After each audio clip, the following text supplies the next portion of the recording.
welcome to part 2 here of the Garden Report after the Boston Celtics beat the Washington Wizards 115-105 big to win advance to the Eastern Conference Finals. Before we talk about the big stars in this game, we got to talk about a legend here and a contest we got going on. A guy who's won CLNS a few games in his day. Weren't we just comparing Kelly Olynyk to him? No, I'm just kidding. We Bill should Russell. have. We should have.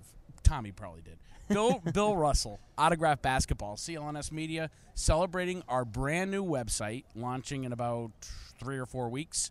So we're giving you an opportunity to win an authentic Bill Russell Autograph Basketball. Whoa. You can enter by going to clnscontest.com. It's so easy, and yeah, it's valuable. Why I not did try it, and so win it? I'm hoping to win one. Yeah, Jimmy's out. He can't win. This is what we do here on the Garden Report. We We hook give you up things with away. Bill Russell Alias name. grand prizes. And speaking of grand prizes, the Celtics are going to the Eastern Conference Finals. They're going to be ranked number 1 in the lottery tomorrow night. But before we talk about that, which we're going to get to in part 3, before we talk about the Cavs, which we'll get to in part 3, part 2 is about the stars of this series. First off, Isaiah Thomas, 29 points. First. He had 12 King assists. in the fourth. 12 assists, 2 assists. turnovers. Brad Stevens incredibly proud of that assist-to-turnover ratio after the game.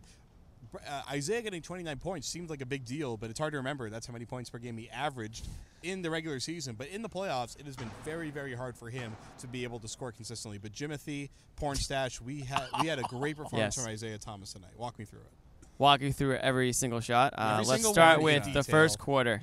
No, I just go back to last season when he had trouble against the Hawks consistently scoring, and the Celtics had no shot essentially. He found ways throughout this series. Yeah, did he have a couple of off games? Of course. I mean, there's going to be a lot of focus on him game in, game out, matchup-wise, film-wise, things of that nature. But for him to show up in Game 7, 29 points, lead the team again. Isaiah time came a little early tonight in the third quarter where he hit some huge shots, got the momentum back in this building after the Wizards went up by, what was it, 6 or so points. The Wizards were up at least. Celtics climbed back in on some big three-pointers. And that's what Isaiah Thomas has done all year. And he said after the game, everyone's been counting them out all year. They counted him out against the Bulls. He said they counted him out against the Wizards. That may or may not be true.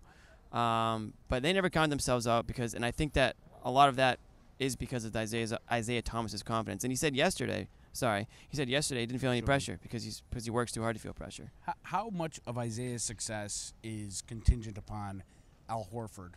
I mean, it seems like the offense is getting initiated through Al. Isaiah is not having to control the ball as much as possible. How much of the offense from Isaiah is being helped through Al? 34.9%. Perfect. So I did the math. Ooh, that's on low. But I knew he'd know the We can draw answer. a clear connection this year from Yes. last year to this year with Al Horford's addition. Yes. You can see that the way that Horford is able to set up Isaiah to get great shots coming into catching the ball, as opposed to trying to dribble around, trying to find a shot, and then pulling it up. I mean, it's been so much easier for Isaiah to get good looks this year. We saw tonight a lot of the threes that he hit in the fourth quarter were coming off of DHOs, handoffs, high pick and rolls with Al Horford. I mean, Isaiah walks into open threes way more than a great player should, but that's a testament to Horford and Brad Stevens. That's why this team is really good. Now, sorry to change something. Is Isaiah his defensive liability, is that overblown or is that real? No, it's not terribly overblown, but I think they've overall been able to figure out how to play around it this series. The problem is Markieff Morris and Otto Porter are going to take him to the low block. We saw it tonight. Isaiah was covering Bradley Beal for like 10 straight minutes until Scott Brooks called a timeout and then finally started feeding it to Beal in the low post, and that started to work a little bit.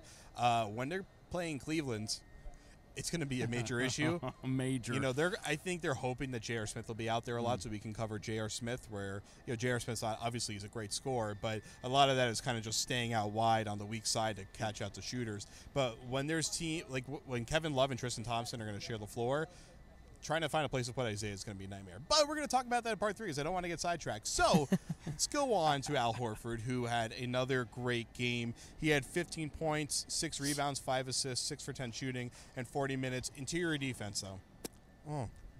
Mamma mia. Perfect. Interior defense, phenomenal for these guys. I mean, what was the points in the paint difference here? It was 18, 58 for the Celtics, Nick 40 for the mentioned it Wizards. The Wizards first shot video. 20 for 35 compared to the Celtics 29 for 40. You got to give Horford so much credit for the way that they were able to really make life a nightmare for John Wall tonight. This guy contests more shots than anybody in the league. I mean, he's up there. He really is up there, especially with the big men, because he's versatile on defense just as he is on offense. He can go out there and guard you at the three-point line. He can go out there and guard you on the block. And like you said, that defensive presence was very obvious tonight. And I think a lot of it had to do with his experience in these big games. Absolutely. And his composure. Right. He's so composed, and I think that helps the team tremendously. Before we move on to previewing the Cavs in Part 3, what about the crowd at TD Garden tonight? I mean, this is why Horford wanted to come here last year. Pretty impressive. Oh, yeah. He got what he asked for. He got what he asked for. Tonight. I mean, I haven't Kelly heard that Olynyk loud. sure as hell got what he asked for. Kelly We Olynyk. had 4 Kelly chants, and then another one as he was walking off the court. It was an epic night for Kelly. It was funny. Kelly was asked about it. He asked, "Did you hear the chants?" He said, "Yeah, I heard them in between chants of MVP for Isaiah." That was pretty funny. I mean, the home crowd, it's been the home team. It's been the story of this entire series. It's no surprise the home team has won every game. You saw that home crowd in Washington for Game 6 really come alive in that last minute there. May have played into one of those or 2 of those Celtics turnovers. Definitely played into that, maybe that last second shaved off of the game. And, John Wall gets hot. John Wall was invisible in the fourth quarter tonight. So I can't imagine that playing at home compared to playing on the road had anything to do with that. I don't know that the Wizards ever got Beal and Wall going in the same game. So let's talk about what Bradley Beal did tonight. He was phenomenal tonight. We didn't have a game. You were making that point before our microphone just broke. We had to fix it. That Beal had 38 tonight. Wall had 18. There wasn't really a game in this series where those guys really combined for Together, 65, 70 points, where they both really, really dominated. Mm-hmm. That's what we kind of felt at the onset. It would take a couple of those games for the Wizards to come out on top in this one. Yep, absolutely. And it didn't happen. And tonight you had Beal. You didn't have Wall. And for the Wizards, give props to the Wizards, though. I mean, they really, really fought hard and played well, and were ballsy. I mean, they talked a lot of trash. Yeah. In the pressers, they had no problem criticizing the Celtics for their trash talking.